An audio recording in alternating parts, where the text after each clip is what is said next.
Hello, my dear friend. You are again welcome to Wireless Era, the session of new syllabus, switch gear and protection. So I am really glad and here to tell you मतलब कहते हुए मुझे बहुत ही खुशी हो रही है कि मैंने आज एक और नया इनिशिएटिव लिया है और जो कि मैं सिलेबस से स्टार्ट कर रहा हूँ। जैसे कि हमने पीएलसी का भी सिलेबस से स्टार्ट किया था जिसको हमने कंप्लीट मतलब करने ही वाले हैं। जस्ट अब उसको भी हम कर ही लेंगे क्योंकि एक चैप्टर बचा हुआ है। मशीन जो कि हमारा ख़त्म हो चुका है, बहुत ही आसानी से हमने मशीन सबसे वास्ट सिलेबस जो था उसको हमने कवर कर लिया। अब मेरा बचा केवल SGP means switch gear and protection. मुझे बहुत मतलब बेहद खुशी हो रही है। देखिए एक और इनिशिएटिव लेते हैं, देखते हैं क्या होता है। केवल हमारे पास 8 दिन बचे हैं, देखते हैं 8 दिन में क्या होता है। केवल 8 दिन में हम अपने को ऐसा इनिशिएट कर रहे हैं कि इस मतलब सभी टॉपिक को बहुत ही आसानी और बहुत ही एफिशिएंटली वे में कवर कर दिया जाए। तो लेट्स सी क्या होता है। Before that I am going to tell you today I am going to tell you about the syllabus of SGP because हम आपको शुरू से बताते हैं कि सबसे पहले हमें सिलेबस कवर करना होता है, सिलेबस देखना होता है, हमें पढ़ना क्या है। सबसे पहले हम सिलेबस गो थ्रू कर लेते हैं तो हमें पता चलता है कि हमें मतलब पढ़ना क्या है, तो हमारा इंटरेस्ट लेवल बना रहता है। ऐसा नहीं है कि अब अभी तो लास्ट डे चल रहे हैं, अब एग्ज़ाम बिल्कुल आ ही चुका है तो सभी स्टूडेंट जो भी होंगे, जो भी हमारे मतलब भाई बहन जो भी होंगे वो तो सिलेबस जान ही चुके होंगे। लेकिन एक बार मैं आपको फिर से मतलब रिवाइज़ करा देता हूँ कि सिलेबस क्या है। तो देखिए switch gear and protection, topic wise distribution of period. सबसे पहले देखिए अगर तो मतलब देखिए तो सबसे पहला जो आता है फॉल्ट आता है। हमारा पहला चैप्टर जो है फॉल्ट से रिलेटेड है, दूसरा जो स्विच गियर से, तीसरा जो है प्रोटेक्टिव स्कीम से है, चौथा जो है protection against over voltage and last जो है 5 चैप्टर जो difference type of sub station.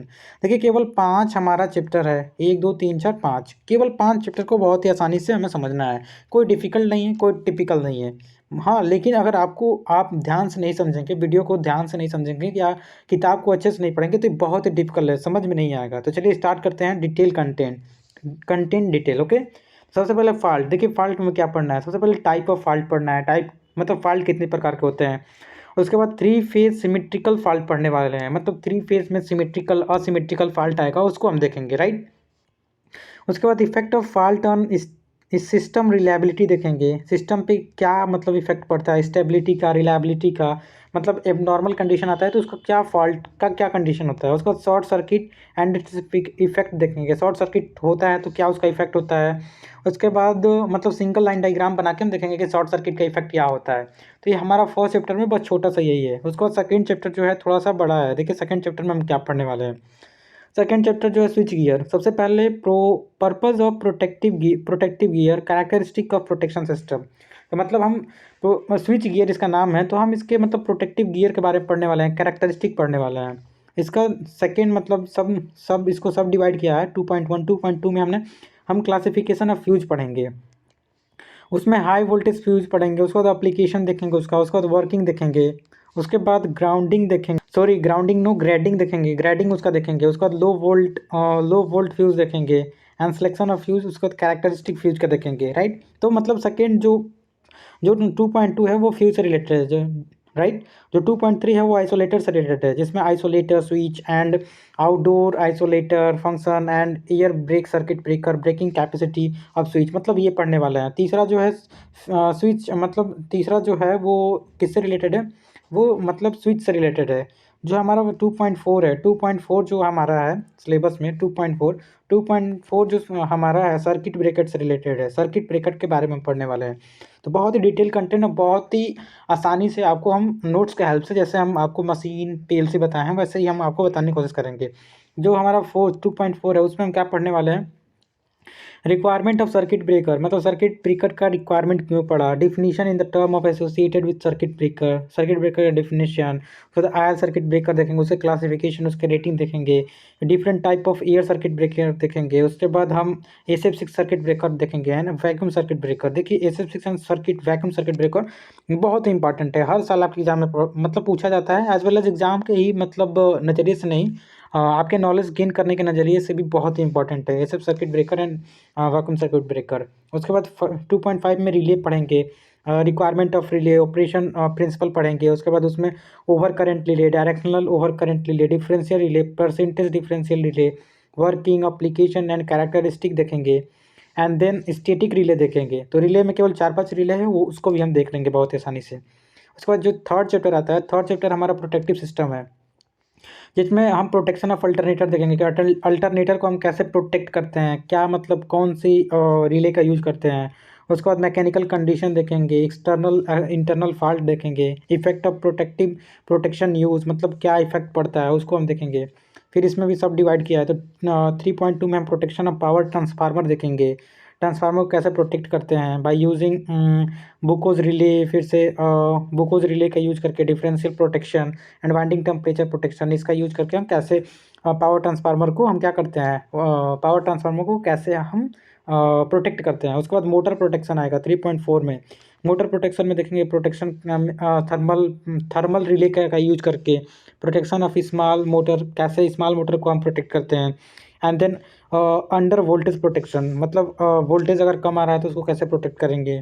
And then protection of feeder देखेंगे, रेडियल पैरेलल रिंग फीडर, जो कि आपने टीडीपी में पढ़ा होगा कि रेडियल फीडर क्या होता है, पैरेलल फीडर क्या होता है। इसमें हम उसका प्रोटेक्शन देखेंगे, कैसे प्रोटेक्शन करते हैं, directional time and current graded scheme का यूज करके, डिफरेंशियल प्रोटेक्शन का यूज करके, राइट। तो ये थर्ड चैप्टर में पढ़ने वाले हैं। लास्ट मतलब फोर्थ चैप्टर, जो कि fourth chapter causes of over current, travelling wave क्या होता है, अर्थ वायर, प्रोटेक्टिव जोन, फिर से लाइटनिंग अरिस्टर एले, जो कि आपने पढ़ा होगा सब स्टेशन पे भी, आप जब ट्रेनिंग करने गए होंगे, मतलब ट्रेनिंग जब करने गए होंगे बिल्कुल उससे रिलेटेड है एले, मतलब जो भी आप सब समर ट्रेनिंग किए हैं बिल्कुल उससे रिलेटेड है।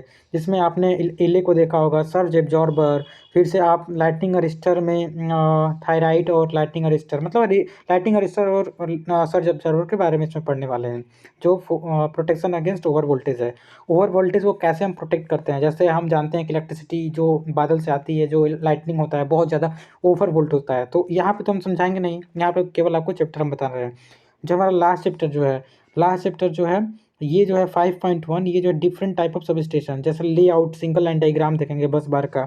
फिर equipment their function एक्सरीज, study of protective scheme देखेंगे, बैटरी देखेंगे, मेंटेनेंस देखेंगे, मतलब स्मॉल सब स्टेशन के हम सब चीज़ देखेंगे, मेंटेनेंस कैसे, बैटरी को क्या करते हैं, कैसे प्रोटेक्ट करते हैं। उसके बाद रिएक्टर को कैसे प्रोटेक्ट करते हैं, बस बार रिएक्टर देखेंगे, टर्निंग रिएक्शन देखेंगे, आर्क सेपरेशन रिएक्टर देखेंगे।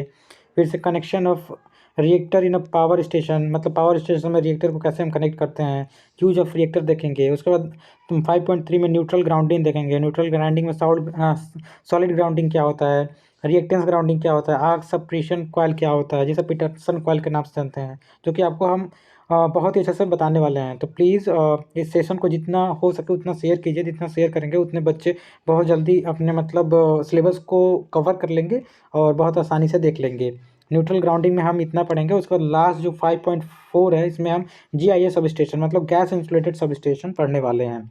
तो यही हमारा सिलेबस है। उसके बाद देखिए हम कैसे 8 दिन में कवर करने वाले हैं, उसका यहाँ पे आपको हम बता देते हैं। तो देखिए कल के वीडियो में मतलब सॉरी हाँ, आज के वीडियो में हम इंट्रोडक्शन और इलेक्ट्रिकल फॉल्ट, एक दिन में इलेक्ट्रिकल फॉल्ट, मतलब 13 जनवरी है, 13 जनवरी को हम ये ख़त्म कर देंगे।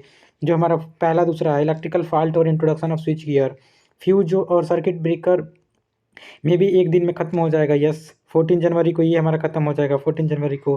15 जनवरी को रिले ख़त्म हो जाएगा। 16 को हमारा protection of alternator and motor, ये थोड़ा बड़ा है, देखेंगे इसको 16 को ख़त्म कर देंगे।